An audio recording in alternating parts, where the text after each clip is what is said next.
क्या हो अगर रक्षक के ऊपर ही भक्षक बनने का आरोप लग जाए, तो उस समय की सिचुएशन क्या होगा। बहरहाल गोरखपुर में पुलिस के ऊपर कई बार ऐसे मामलों में आरोप लगते रहे हैं। अभी हाल ही का ताजा मामला है, गोरखपुर में एक थाना पड़ता है गोला थाना। गोला थाना अंतर्गत एक गांव है बाढ़ा बुजुर्ग, जहां के निवासी हैं विनय पांडे। पेशे से एक शिक्षक हैं, स्कूल में पढ़ाते हैं, शिक्षा देने का काम करते हैं।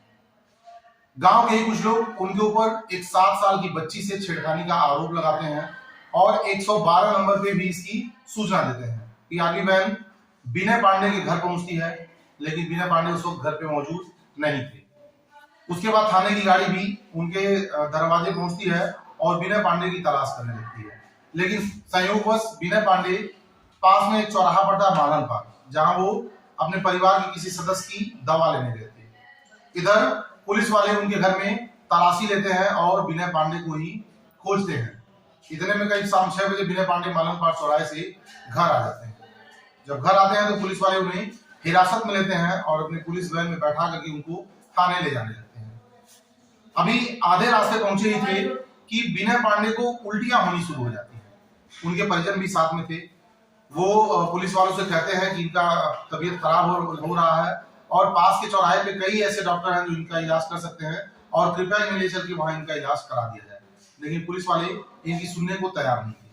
पहले तो बोले इन्हें चीनी मिल चौकी पे ले चल रहे हैं, वहां डॉक्टर बुलाएंगे और वहां इनकी चेकअप कराएंगे या वहां आसपास किसी डॉक्टर को दिखा देंगे, इन्हें दवा दिला दी जाएगी। परिजन इस बात से तैयार हो जाते हैं। पुलिस उनको चीनी मिल न ले जाकर के, चौकी न ले जाकर के गोला थाने पर ले जाती है। उनके परिजनों के अनुसार जब वो गोला थाने में पहुंचते हैं तो फर्श पे लेट करके छटपटाने लगते हैं और बार बार चिकित्सक से इलाज करने के बाद वो बोलते हैं। उनके बड़े भाई जाते हैं एसोगोला के पास और उनसे कहते हैं भाई की तबीयत खराब हो गई है और कृपया उसे किसी डॉक्टर से दिखा दिया जाए। लेकिन ऐसो ने डांट करके प्रांगण से भगा देते हैं और कहते हैं ये नाटक कर रहा है, अब ये डंडा इसको पड़ेगा, ये अपने आप खड़ा हो जाएगा, सारा नाटक इसका निकल जाएगा। देखते देखते विनय की तबीयत ज्यादा बिगड़ गई, इतनी बिगड़ गई कि वो अचेत हो गए।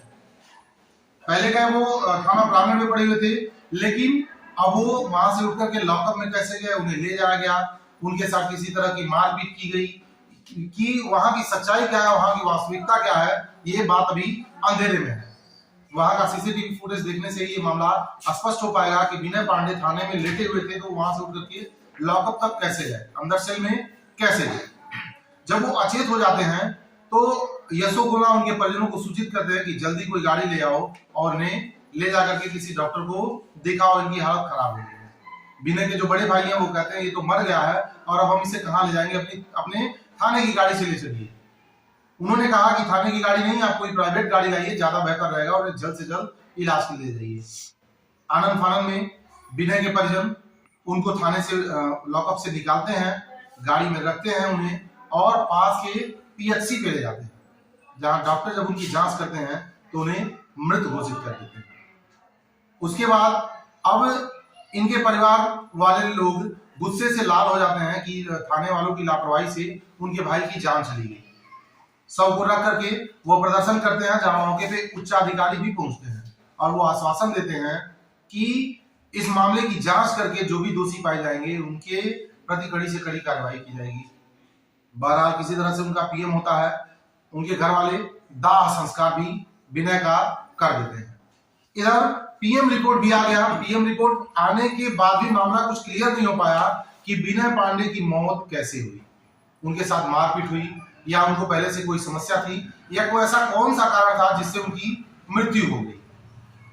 एसएसपी की बाइट भी सामने आ चुकी है।